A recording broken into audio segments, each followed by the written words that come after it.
নমস্কার, শ্রমিক কথায় আপনাদের সকলকে স্বাগত জানাই।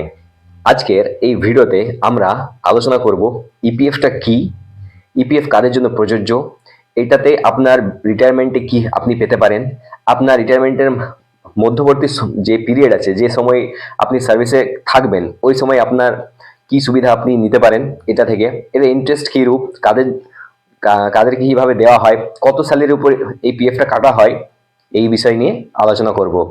আপনি যদি চ্যানেলে নতুন এসেছেন, চ্যানেলটি অবশ্যই সাবস্ক্রাইব করে পাশে যে নোটিফিকেশন বেলটি আছে ওটাকে অলে ক্লিক করে দিন। তাহলে যখনই আমি এরকম ইনফরমেটিভ ভিডিও আপলোড করব তখন সবচেয়ে প্রথম আপনার কাছে নোটিফিকেশনটি চলে আসবে। তাহলে চলুন শুরু করা যাক।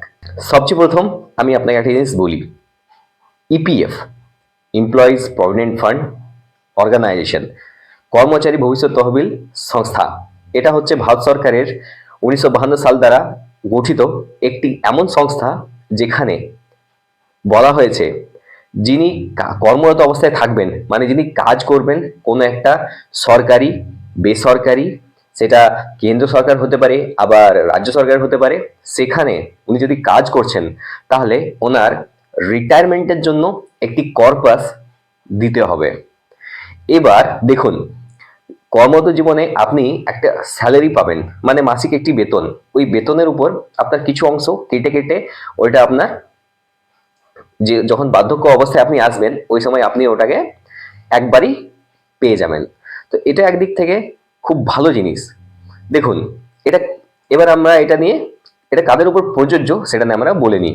কোনো একটা ফার্ম বা কোনো একটা অর্গানাইজেশন যেখানে কিনা 20টা বা তার বেশি ওয়ার্কার মানে কর্মচারী যদি কর্মরত, তাহলে এটা তাদের উপর লাগু হয়ে যায়। এবার দেখুন, কোথাও যদি 20টার থেকে বেশি, মানে মোটামুটি হয়তো মনে করুন 500 কিংবা 1000 ওয়ার্কারও যদি আছেন বা কর্মচারী যদি ওখানে আছেন, তাদের জন্য কিন্তু এটা বাধ্যতামূলক হয়ে যায়।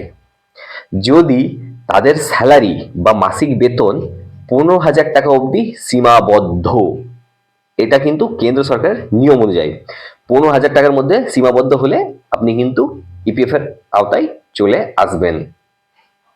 এবার দেখুন, আপনার ইপিএফ অ্যাকাউন্ট থাকলে আপনি কি কি সুবিধা পাবেন সেটা নিয়ে এবার আমরা একটু বলে নিই। যখন আপনি আপনার ইপিএফ অ্যাকাউন্টটি খুলবেন, সেটা আপনার দ্বারা খোলা হবে না, সেটা আপনার এমপ্লয়ার আপনার জন্য একটা অ্যাকাউন্ট বানিয়ে দেবে। কিরূপ দেখুন, আপনি যখন কোনো একটা কাজে জয়েন করবেন, যেমন এর আগেও আমি বললাম সরকারি কিংবা বেসরকারি কোনো একটা ফার্মের মধ্যে আপনি যখন কাজ করতে যাবেন, আপনার এমপ্লয়ার আপনাকে সবচেয়ে প্রথম ইএসআইসির একটা সার্টিফিকেট বানিয়ে আপনাকে দেবে, যেটাতে আপনি আপনার পরিবারের কিছু সদস্যজন থাকবেন, যেমন আপনার মা বাবা, স্ত্রী, বাচ্চা, এনারা থাকবেন কমপ্লিটলি। এখানে কিন্তু ভাই বা বোনের স্থান দেওয়া হয়নি। তো সেই রূপই আপনার এমপ্লয়ার আপনার একটা অ্যাকাউন্ট বানিয়ে দেবে কিসের উপর, আপনার ইপিএফ এর জন্য।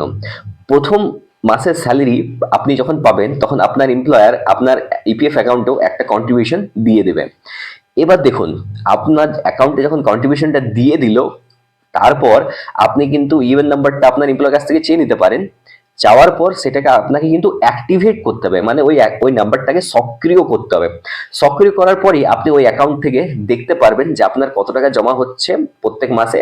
সেটার কিছু কিছু পদ্ধতি আছে, যেমন এসএমএস অ্যালার্ট আছে, অনলাইন পদ্ধতি আছে, তাছাড়া আপনি উমাং অ্যাপ থেকে ওটাকে দেখতে পারেন। এগুলো হচ্ছে কিছু পদ্ধতি। এবার দেখুন, আপনি যে বেনিফিটটি পাবেন সেই বেনিফিটের মূল মন্ত্র হচ্ছে আপনার যে টাকাটি জমা হবে সেটা সম্পূর্ণরূপে ট্যাক্স ফ্রি। কিরূপ, ট্রিপল ই ক্যাটাগরিতে আপনার ইপিএফ অ্যাকাউন্টটি তৈরি হয়। প্রথম ক্যাটাগরি হচ্ছে, দেখুন, যখন আপনার টাকাটা ইনভেস্ট হবে, মানে আপনার এমপ্লয়ার আপনার জমা করবে সেই সময় কোনো ইন্টারেস্ট লাগবে না। যখন ওইটা ইনভেস্ট বাইরে কোথাও ইনভেস্ট হবে তারপর আপনার অ্যাকাউন্টে আবার ফিরে ফিরে আসবে, তখনও কোনো ইনভেস্ট লাগে না, তার ইন্টারেস্ট লাগে না। তারপর যখন আপনি ম্যাচুরিটির সময়ে চলে আসে, মানে যখন ওটা আপনার পাওনার কথা রিটায়ারমেন্টের টাইমে, ওই সময় কোনো মানে ইন্টারেস্টটা আপনার লাগবে না। মানে এটা ট্রিপল ই ক্যাটাগরির একটা ইনস্ট্রুমেন্ট। এবার দেখুন, আপনার ইপিএফ অ্যাকাউন্টে সবচেয়ে বড় যে বেনিফিট আছে সেই বেনিফিটটা কিরূপ।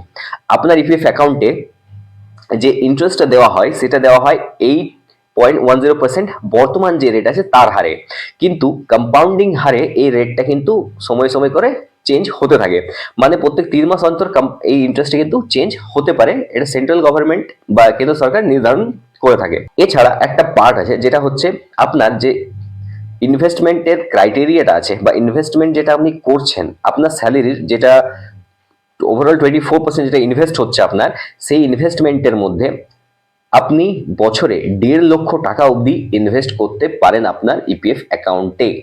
মনে রাখবেন, ইপিএফ অ্যাকাউন্ট আর ইপিএস অ্যাকাউন্ট দুটো আলাদা।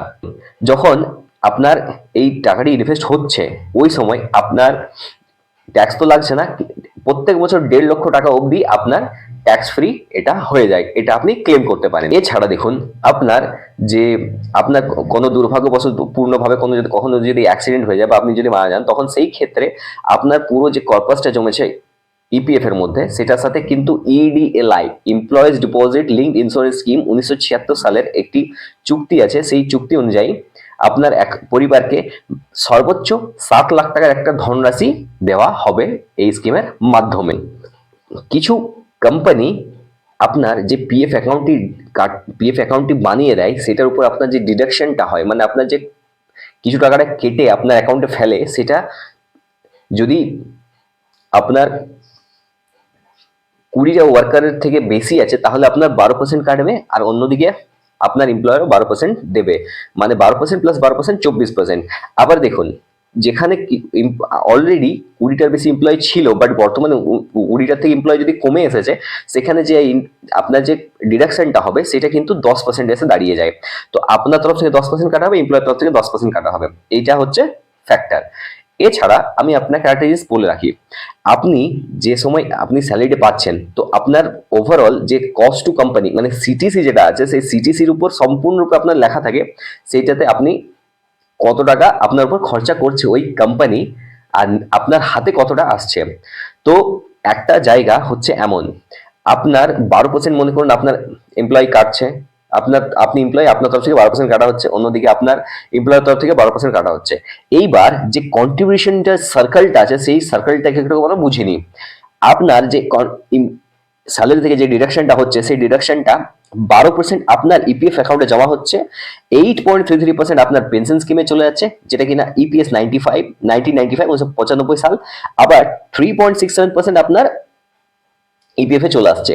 তো ওভারঅল যে মেন ফ্যাক্টর হচ্ছে সেটা হচ্ছে আপনার ইপিএফ ব্যালেন্সের উপর বেশি টাকাটি জমা পড়ছে।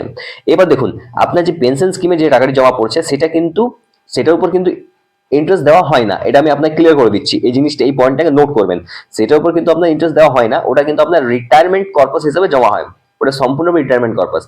এইখানে যেটা আপনাকে দেওয়া হচ্ছে সেটা ইপিএফ এর উপর আপনাকে দেওয়া হচ্ছে। এবার দেখুন, আরেকটা পয়েন্ট হচ্ছে, আপনার যে টোটাল স্যালারি আছে, সেটা যে আপনার যে কন্ট্রিবিউশনে জমা হচ্ছে, সেটা কার উপর জমা হচ্ছে, সেটা বেসিক প্লাস ডি এর উপর আপনার ডিডাকশনটা হয়ে যায়।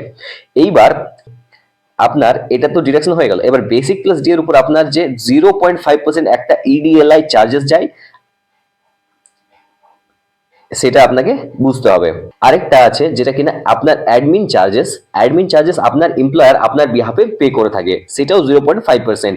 টোটাল যে এমপ্লয়ি আছে তাদের আপনার মনে করুন কোথাও 100টা এমপ্লয়ি আছে, সেই এমপ্লয়ের বেসিক প্লাস ডি এর ওভারঅল যেটা আছে, ওভারঅল অ্যাভারেজের 0.5% ওনাকে পে করতে হয় আপনার এগেনস্টে।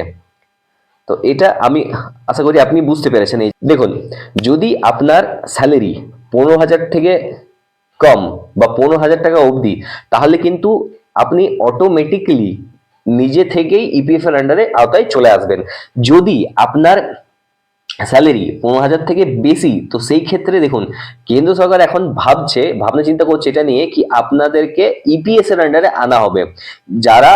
যাদের 15,000 থেকে বেশি স্যালারি আছে তাদের কিন্তু ইপিএস নেই, মানে তাদের কিন্তু পেনশন স্কিমটা নেই, তাদের কিন্তু শুধু পিএফ পেমেন্টটা করা হয়।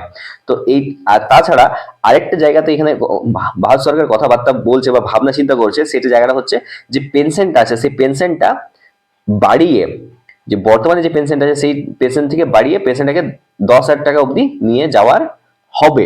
তো দেখা যাক, এটা অনেকদিন ধরেই চলছে, এটা হয় কিনা সেটার জন্য আমরা অপেক্ষা করছি। যদি এই ভিডিওটা আপনার ইনফরমেটিভ লেগে থাকে তো চ্যানেলটি অবশ্যই সাবস্ক্রাইব করে পাশে নোটিফিকেশন বেলটি অলে ক্লিক করে দিন। আমি এরকম আরো অনেক ইনফরমেটিভ ভিডিও আগামী দিনেও নিয়ে আসবো। ধন্যবাদ।